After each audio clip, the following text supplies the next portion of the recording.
Hey, it's me, Banjo-Tooie, and this is my Banjo-Tooie vs Yooka-Laylee review. This video is going to be a little bit shorter than my Banjo-Kazooie vs Yooka-Laylee review, mainly because I don't feel like repeating myself, so go check out that video for a more in-depth on the Yooka-Laylee part at least. But without further ado, let's get started with this video. In Banjo-Tooie, you gain a lot of new abilities. Some are very situational, like laying eggs, but others can be useful outside of completing jiggy missions, like defeating basic enemies. They can be useful, but I prefer to stick to the basic attacks that the game already gives me.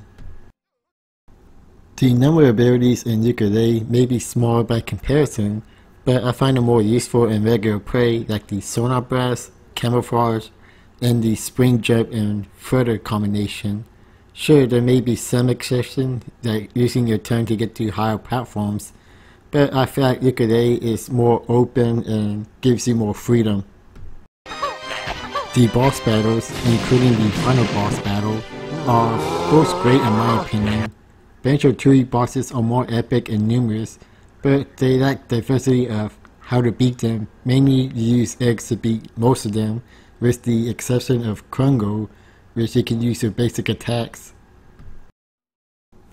The boss battles in Yooka-Laylee may be less, but they offer different ways to fight them, and it's a nice change of pace, but sometimes they're not executed well.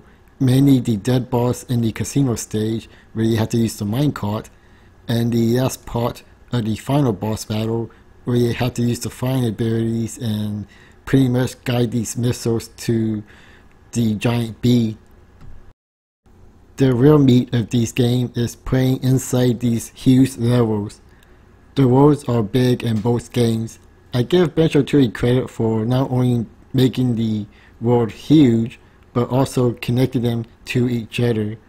They all have interesting locations to explore, and the mission to do there is all fun. The only negative I have is that there's a bit too much backtracking. Yooka-Laylee's backtracking, on the other hand, is less tedious by comparison, but the location and the mission you do over there are less interesting compared to Banjo-Tooie. The worlds feel more like set pieces or background decoration more than actual location to explore.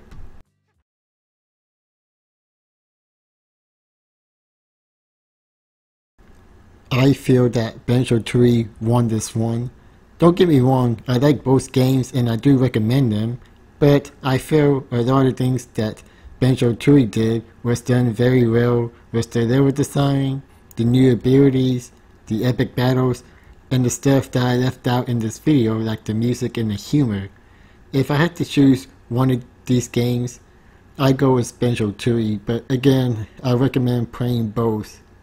Sorry if this video is a bit shorter than usual. I'm kind of on a tight schedule, but I hope you enjoy it anyways.